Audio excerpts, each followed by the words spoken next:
College இருந்து வரலையா? தினமும் வீடியோக்கு முன்னாடியே போயிட்டு லேட் ஆனதுக்கு தான் வருவார். அதுக்கு இந்த வீடியோ தூக்கிட்டு போய் கல்கமேட்டிலே வச்சிடலாம்.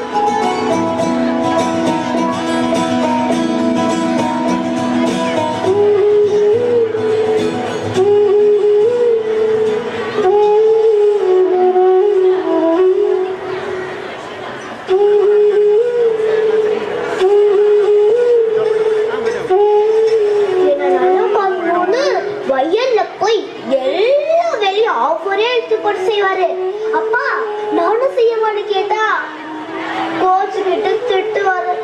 பெரிய பேங்க் ஆபீசர் ஆகணும், படிப்புல மட்டும் கவனம் செலுத்துன்னு சொல்லுவாரு. சரி ரேடியோ போடுவோம். வணக்கம். செய்திகள் வாசிப்பது ஜெயராமன். இன்றைய முக்கிய செய்திகள்.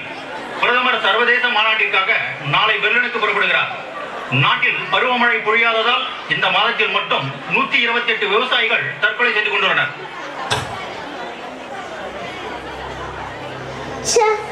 பாவம் மஞ்சோட அப்பாவும் மழை வராம போனதால பேங்க்ல வாங்கின கடனை கட்ட முடியாம செத்தே போயிட்டாராம். அவங்க அம்மா இப்ப பேங்க்ல பணம் கட்டணும்னு இப்ப வேலைக்கு வர போறாங்க.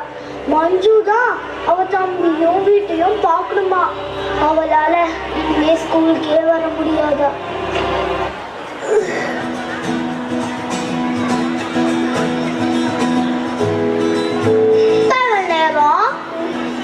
வயல்ல கொஞ்சம் நேரம் ஆயிடுச்சுமா. நீ பள்ளிக்கூடத்துல இருந்து எப்பமா வந்த? சாப்பிட்டியா? உங்களுக்காக தான் சாப்பிடாம காத்துருக்கேன். கஞ்சி காய்ச்சி வச்சுட்டேன். நீங்க ரொம்ப அசதியா இருப்பீங்க. சீக்கிரம் போய் கை கால் கழிட்டு வாங்கப்பா, சாப்பிடலாம். எனக்கும் ரொம்ப பசிக்குது. எனக்கு வேணாமா, பசிக்கல. நீ போய் சாப்பிடு. நாளைக்கு இந்த பேங்க்காரங்க வேற வந்துருவாங்க. முருகா போறனோ தெரியலையே. எனக்கு இதுக்கு மேலேயும் சோதனையை தராதப்பா. தாங்குற சக்தி எனக்கு இல்ல. அப்பா சாப்பிடுங்கப்பா. நீங்க சாப்பிட்டாதான் நானும் சாப்பிடுவேன். கைய விடுமா. இங்கதான் நீ பச்சை புள்ள, இப்பதான் வளர்ந்துட்டல. இனிமே எல்லாத்துக்கும் என்னையே எதிர்பார்த்துட்டு இருக்க கூடாது.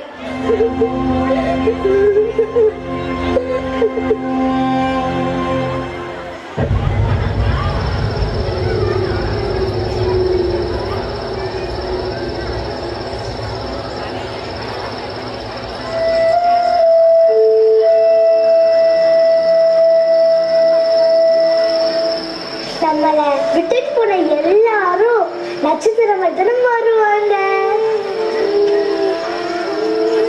அது ரேவதியோட அப்பா, அது மஞ்சோட அப்பா,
என்னம்மா என்னாச்சு? என்னை விட்டு போகாதீங்கப்பா, என்னை விட்டு போகாதீங்க. நீங்களும் மஞ்சு அப்பா மாதிரி என்னை விட்டு போனீங்கன்னா எனக்கு வேறு யாரும் இல்லப்பா, வேறு யாரும் இல்லை. அந்த மழை வரலனாலும் வரத்தில் இல்லைனாலும் நாங்கள் ஏதாச்சும் வேலை பண்ணி காப்பாத்துறப்பா. கீழே இறங்குங்கப்பா, இறங்குங்க.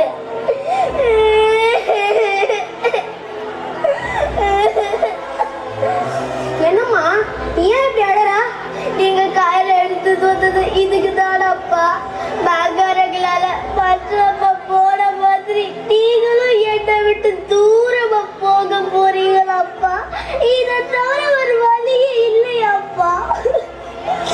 எந்த வழியை பத்திமா கேக்குற? இந்த நிலத்தை கஷ்டப்பட்டு உழுது இருக்கிற காசுல விதை விதைச்சு நாத்து நட்டு கடனோடனெல்லாம் வாங்கி எல்லாத்தையும் பண்ணதுக்கு அப்புறம் கூட நம்ம கையில எதுவும் இல்லம்மா. அந்த கடவுள் நமக்காக அந்த காவிரி தாயை அனுப்புற வரைக்கும் நம்ம காத்துட்டு தாமா இருக்கணும். இப்பெல்லாம் 100 அடிக்கு கிணறு வெட்டினாலும் ஒரு சொட்டு தண்ணி கூட கிடைக்கிறது இல்லம்மா. வெள்ளாம விளைஞ்சாலும் அதுக்கு ஏத்த விலை கிடைக்கணுமா? அப்படியே கிடைச்சாலும் நடுவுல இந்த ஏஜென்ட்டுங்க அட்டைப்பூச்சி மாதிரி எல்லாத்தையும் உறிஞ்சிக்கிறாங்கம்மா. நம்ம கையில எதுவும் இல்லம்மா. இதாம்மா நம்மள மாதிரி விவசாயிகளோட வாழ்க்கை. நான் கயிறு எடுத்துட்டு வந்தேன், அதை இந்த மரத்துலயும் கட்டினேன். ஆனா அது நான் சாகறதுக்கு இல்லம்மா. இங்க பாருமா, என் ஆசை மகளுக்காக ஊஞ்சல் கட்டி இருக்கம்மா. அப்பா,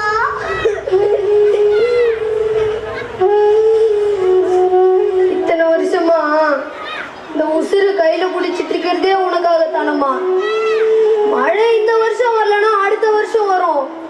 ஆனா உசுறு போனோம் திரும்ப வருமாம்மா? சொல்லுமா. இல்லப்பா.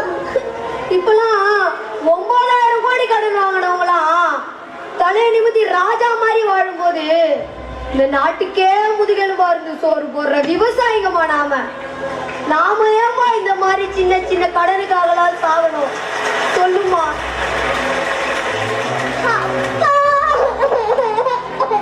அழாதம்மா, நான் சாக மாட்டேன். நம்ம விவசாயத்தை நான் சாக விட மாட்டோமா.